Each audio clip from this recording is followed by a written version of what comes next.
Greetings Exiles, I'm CodRayZeal, and joining me today as always are Sir Reginald Amadeus Fortescue III and Frank. And today we're going to be going over my Righteous Fire Elementalist, which is the fourth build in the series.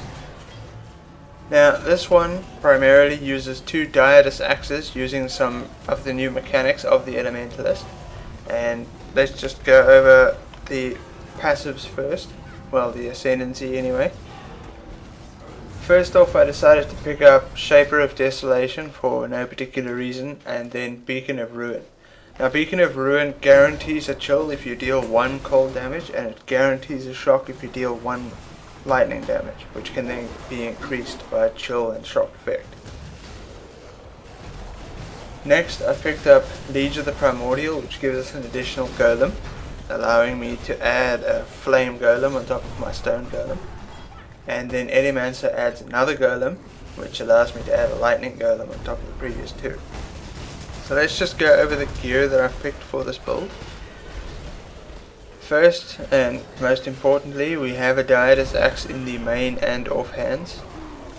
Dyadus, when you chill an enemy, it adds an extra debuff to the chill, which basically increases burning damage taken by 100%.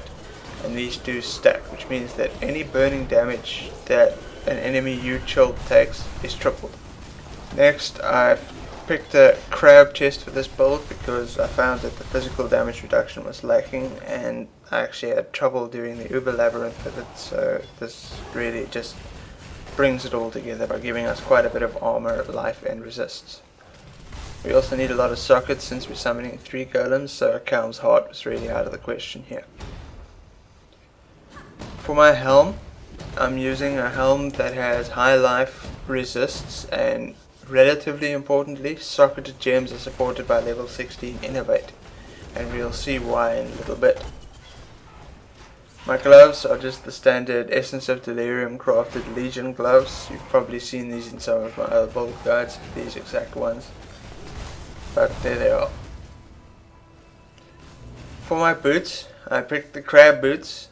This is because it makes it so that we lose less crab barriers when we take a hit, and also that the first hit and the second hit don't stun us. So this all works together quite nicely. For our belt, we use any old belt that has increased life recovery rate. The original belt this character was using is kind of gone, so I just put it on any one that I had. Amulet, we're using a marble amulet with life and resists. And for our rings, we're using a coral ring. That just has some life, dexterity, and that's about it. And then the other ring is a Stormfire opal ring. Now the important mod on this is 6% increased burning damage for each enemy you have shocked recently. And we'll go over how that's going to work when we go over the skills.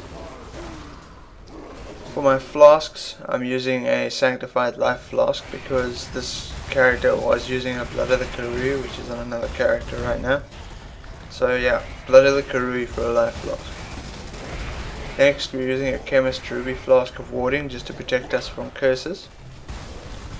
We're using an Experimenter's Quicksilver flask of adrenaline, mainly because we don't have the luxury of a decent movement skill on this build, so we had to use a nice Quicksilver instead.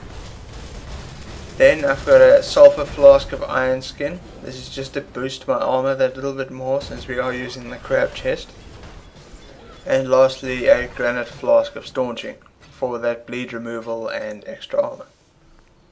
So let's go over the skills, the sockets, and a little bit about how the mechanics work. So first of all, socketed into our gloves, we have Righteous Fire, Burning Damage, Increased Area of Effect, and Elemental Focus. Now I've picked Increased Area of Effect on this one specifically because we can't get as close to our enemies as with other builds, because this build is a bit lacking in defense, even with the crab chest and all the other fancy maneuvers. In our boots, we have Elemental Weakness linked with Orb of Storms, Curse on Hit, and Chain. This is just so that we hit more things with our Orb of Storms, which makes us shock more, and it also spreads the curse and the shock around more, as well as the chill. Next, in our helm, this is where things get interesting. Since we're using Stormfire and we want to shock enemies as much as possible, instead of using Scorching Ray, I've taken Storm Burst with Ball Lightning linked to Cast Ball Channeling and Greater Multiple Projectiles. So what this does is it basically just creates a whole bunch of lightning balls of all sorts just to shock the enemies as much as we possibly can. And it's been working quite well.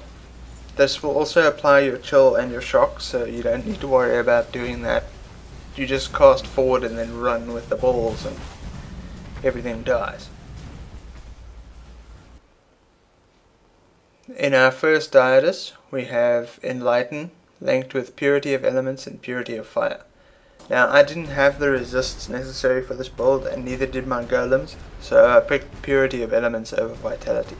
Although Vitality is a decent choice here, especially if you can get the right tools to fix your resistances and potentially your minions' resistances too. Because while the Fire and Lightning golems are immune to elemental damage, unfortunately your Stone golem is not. In our other Dyadus we have Leap Slam with faster attacks and Fortify. Now this is just to give us some moderate movement skill. I rarely use it because running is faster.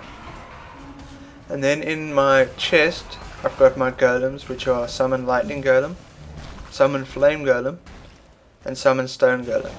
Now I've got these in my chest because this allows me to link them with Minion Life and Empower.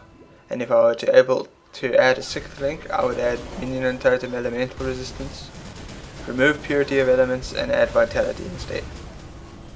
So now one of the core issues that I faced with this build when doing a Dyadus based Righteous Fire before is when you're dual wielding Dyadus, you have to have a damn good reason to not get increased damage on one of your weapons, which is why most of the other Dyadus builds I've done use a Doriani's Catalyst in the main hand.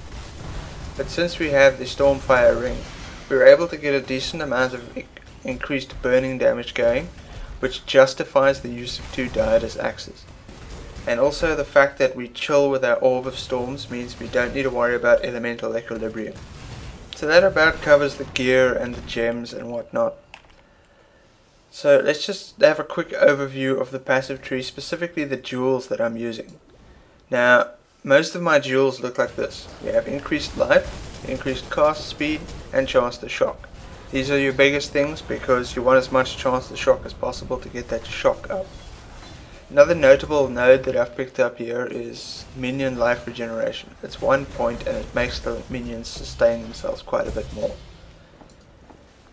The rest is all pretty standard life regeneration Righteous Fire stuff.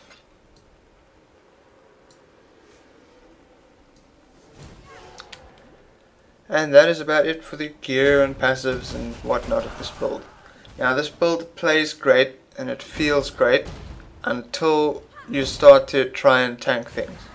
It does so much damage that you don't realize how much more fragile you are than, let's say, a Juggernaut or pretty much any other Righteous Fire build. We're not using a shield and we have less life. But that said, this build is extremely fun to play and it's a lot faster, and for those of you that don't really like the Righteous Fire playstyle, this one is much more active and there's a lot more things for you to do. In addition to that, this was also the easiest all-NATO kill I've ever done on a Righteous Fire build, and that has been included in this video. In the description you'll find a path of building with some numbers as well as the full passive tree. Note that this build could actually get a lot stronger if you really invested in it. Unfortunately, since I'm doing 6 Righteous Fire builds, I don't really have the currency to invest in a single one. Although, once I've done all 6, I will pick one which I'm going to continue and just sort of juice it as much as I can. You know, add another 20 exalts worth of gear and just really solidify the build.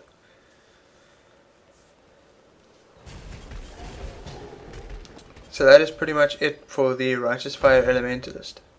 If you like a lot of damage and you like to watch the world burn, then this is the build for you. Just don't be attempting the Shaper unless you have a lot more currency than I did.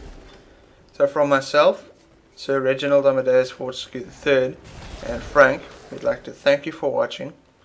And if you enjoyed the video, please do hit like. If you like the content, do hit subscribe. Next up we've got the Ascendant, and the Ascendant uses a few of the mechanics that the Elementalist was using, and I think that overall it's actually a really entertaining way to play Righteous Fire. So stay tuned for that, and good luck and stay juicy.